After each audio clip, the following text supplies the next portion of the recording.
បាទជំរាបសួរពុកម៉ែបងប្អូនប្រហែលថ្ងៃនេះមេឃចុះអាប់ដល់ឡើងបងប្អូនមកល្ងាទៅជក់ណាបាទនេះបាទហើយទូក្រោកដល់ម៉ោង4ម៉ោង5ចេញមើលគោណាបាទនេះមកយើងមិនទៅពីព្រឹកព្រលឹមទៅមិនតាន់គេប្រលេងអស់ដោយសារយើងចេញមើលពី3កន្លែងអញ្ចឹងបាទហើយនេះក្រោកទៅពីយប់អូល្ងាដល់បងប្អូនជិមទូបាទតែចង់ជិះឡានដែរតែគ្រាន់ថាពេលវាចូលគ្រប់កន្លែងផ្លូវកលុកកលាក់យ៉ាប់ទៅពិបាកបាត់បែនអញ្ចឹងជិះម៉ូតូវាស្រួលប៉ុន្តែគេវាល្ងាបន្តិចបងប្អូនប៉ុន្តែធម្មតាទេការរស់ស៊ីតែយើងជំនះវាមកណាបាទហើយមកជួបបងស្រីបងនេះដេញគោភះមកតាំងពីអូនាងអង្គសាលាដេញមកដល់ឯសាលាក្រហមបងប្អូនអើយមិនចេះចិត្តបាទដី10គីឡូដីឥឡូវដេញទៅវិញហើយដោយសារស្រុកសន្តិភាពវិញគាត់ដេញចូលទៅផ្ទះគាត់វិញប៉ុន្តែមិនចិត្តទេបងប្អូនអើយដី10គីឡូភ័យជិះម៉ូតូ10ម៉ោងត្រឹមទៅដល់នេះក៏ដើរដេញគេថាមកសារៈតាមវាលតាមព្រៃតាមស្រែនេះចូលកន្លះខែបាទគោដើរឈប់តាណាដេកទៅនោះបាទเราដេញទៅវិញបងប្អូនបាទប៉ុន្តែត្រឹមទៅយល់មកយប់ថ្ងៃទេនេះមិនដល់មានថ្ងៃដេញដល់ទេហ្នឹងមកឆ្ងាយដែរបងប្អូនមើលដើរកាត់លិចកាត់កើតដែរបងប្អូនហើយយើងជិះម៉ូតូផងនៅ10ម៉ោងត្រឹមពីសាលាក្រហមទៅបងប្អូនបាទនៅអូនាងអង្គសាលាដើរផ្លូវកាត់ទៅបងប្អូនឆ្ងាយហើយមួយទៅមិនបាទเราក្រាក់លក់ទេគាត់សុខសន្តិភាពដេញទៅវិញបាទដេញទៅវិញដើរបដាគូទៅវិញបាទចាំបដាគោមកប្រហែលថ្ងៃដេកតាមវាលស្រែទៅស្រីតែ2នាក់ហ្នឹងបាទហើយនេះមកមើលគោទៅនេះបានមកប្លង់នេះបាន2បាទនេះទិញគោសរុបនោះបានឲ្យចូលជិត20ក្បាលដែរបងប្អូនបាទតែយើងដឹកមកបានតែ2ជើងទេបងប្អូនបានតែ2ជើងទេបាទនេះអូមើលគោអូស្អាតបងប្អូនអាយុ8ខែ9ខែ2ក្បាលនេះបានឲ្យតម្លៃពីម្សិលមិញអត់លក់ឥឡូវនេះព្រមលក់បាទនេះគឺគូឲ្យតម្លៃបើរົບទាំងអាទិញពីប្រហែលថ្ងៃមុនតែយើងទៅឲ្យទឹកទៅទេមលក់នោះចូល6ក្បាលទៀតវាឡើង20ក្បាលជាងនេះមិនសពទៅប៉ុន្តែយើងដឹកមកបានតែ7និង4បាន11ឯងបាន11នៅសល់11ទៀតបាទ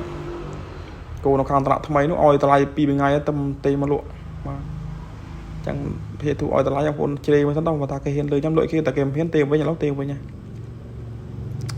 បាទហើយនេះមកមើលត្នេះទៀតមកកន្លែងនេះបាន7បានមេ4คูณ3ត្នេះអូត្នេះចូលទៅជួបឈ្មោះពី2នាក់ប៉ុន្តែណាយើងទៅបានមុនគេបងបាទទៅបានមុនគេគេយើងចរចាយកត្រូវតែម្ដងហ្នឹងណាបាទទៅជួបឈ្មោះពី2នាក់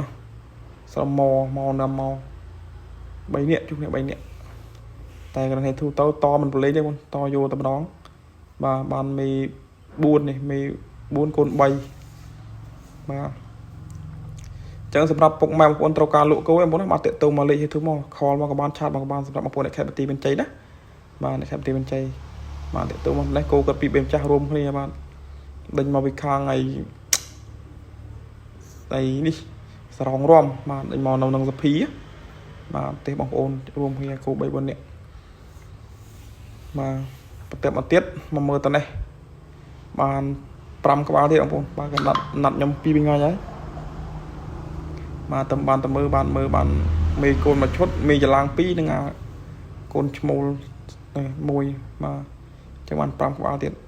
ប៉ុន្តែទៅតែហេតុទៅតាទៅមិនសូវឲ្យខុសទេបងបាទចរចាទៅត្រូវគ្នាហ្នឹងបាទមុនតែលក់មើលទៅសំថ្លៃយើងក៏សំបានតែខ្លះយើងយកនេះបានមេនេះហើយកូននេះទូចនោះបាទយ៉ាងតែបាន5ត្រោះ4ត្រោះ7ត្រោះ6បាទគាត់លក់មិនទាំងអស់ទេបាទលក់ខ្លះអញ្ចឹងណាបាទលក់ទាំងអស់ពូជចិញ្ចឹមបាទអញ្ចឹងសម្រាប់ពុកបងប្អូនត្រូវការលក់អ្នកបន្ទាយមានជ័យកុំភ្លេចទៅមកនេះមកដឹកមកជើងសិនហើយឡានយកមកជើងនោះផ្សេងទៀតក៏យន្តទៀតបាទដឹងជូនរហូតនេះបាទទិញចូលលក់ចេញទិញចូលលក់ចេញមកណាបាទប៉ុន្តែទិញបានអាកូនបាពីស្អាតបងប្អូនអើយបាទប៉ុន្តែគាត់ថាមកដល់ព្រាមមួយយកព្រាមអស់លេងមកវាស្អាតណាបាទផែនមិនក៏ត្រូវដែរអាបានេះជាមួយតម្លាក់មកនេះមកនេះក៏តម្លាក់មកព្រាមបាទឡើងឡានចេញទៅវិញព្រាមតែម្ដងបងណាបាទអត់យូរទេគោហេតុទិញស្រួលលក់ស្រួលមកណាបាទយ៉ាងបងប្អូនត្រូវការលក់ត្រូវការលុយបន្ទាន់នេះតាក់ទងហេតុមកបាទទិញព្រាមចាយលុយព្រាមដាក់ព្រាមតែម្ដងបងប្អូនបាទនេះរៀបចំតម្លាក់ហើយបាទតម្លាក់តមកទៅបាទឡានឡើងឡានទៅវិញព្រាមបងប្អូនណាបាទនេះលក់គោអស់ចូលជាង10ក្បាលហើយទៅស្អែកមកជាង10ទៀតបងប្អូនណាបាទនេះរៀបចំដឹកឡើងទៅវិញបាទដឹកឡើងទៅវិញឈ្មោះចេញទៅ6បាទ6នោះ5 11ចេញអស់11ក្បាល mà tinh chôn lộ tranh chỉ trăm hai con xã đa này mà phải ba rồi chỉ tao phải ba rồi mà xã đó mà mình đào thêm là cô lõ mình nấu dưới thế mà cô lõ mà cái mau thêm trâu không có mà cái này thu tinh số đăng luôn mà phải mình nằm bọn phụ này bọn phụ mưa dụ tầm bay khai đây mà mẹ sam lứa đấy mà mừng tiền rồi màเราlan tàu hỏi mà chẳng một bộ mà mừng cái chuyện là chuyện xưa to thêm một bộ là tàu cá lộ cô tàu cá ấy tiện tung hệ thứ ba bộ hệ tụ mưa cập tàu chu nằm và tham mưa tam tu sát bên khâu khạc tàu khai nhá mà tham mưa tới nhưng mưa một đời chính như ở lại cập đây mà thầm đa cà rô xí cho là trâu đây mà tham tới dương mưa ban cho đánh khác hình dù tao ban cho đánh với dương lực lý tao còn một cái cắn thêm đó mà mình phải cho nhầm tàu còn lo sợ hay không mà tàu tinh mà mình tàu lên đấy mình tàu mưa lên nhé và tàu tinh tầm đó mà hôm nay mới video không thấy chơi xe to này cái lồng anh tàu cá lỗi giờ miền video trong page trong Facebook sạch đó mà tệ tàu mà lấy thứ ban bạn này thọ đặc dụng để đặc cối bằng một mưa thì tiêu cái này mà đặc êm rồi miền prang chương miền prang đay miền cà phê hoặc chọn mưa mục mưa coi êm mà sát mà bữa nay là cái thứ té là thứ té prang chương cái đồng chương đam mà prang đáy đồng chương phê mà video mình bắt đầu bạn con cho bạn